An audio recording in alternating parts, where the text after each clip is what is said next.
Hi friends, ಇವತ್ತು ಈ ಥರ ಪಲ್ಯಕ್ಕೆ ಹಾಕೋ ಒಂದು ಪುಡಿ ಹೇಗೆ ಮಾಡೋದು ನೋಡೋಣ. ಅದಕ್ಕೆ 2 ಟೇಬಲ್ ಸ್ಪೂನ್ ಉದ್ದಿನಬೇಳೆ, ನೆಕ್ಸ್ಟ್ ಇದನ್ನು ಸ್ವಲ್ಪ ರೋಸ್ಟ್ ಮಾಡ್ಕೊಳ್ಳೋಣ ಕೆಂಪಗಾಗೋ ತನಕ.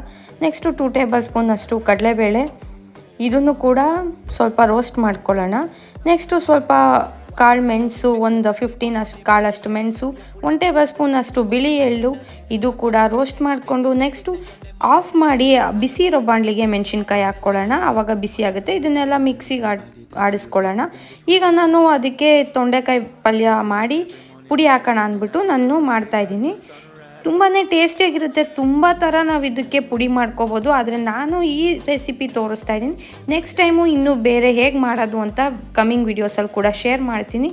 ಇದು 1 ಟೈಪ್ ಆಫ್ ಅಷ್ಟು ಪುಡಿ ಮಾಡ್ತಾ ಇರೋದು.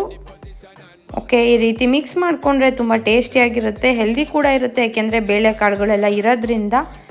ಇದಾಗಿತ್ತು ಇವತ್ತಿನ ವಿಡಿಯೋ.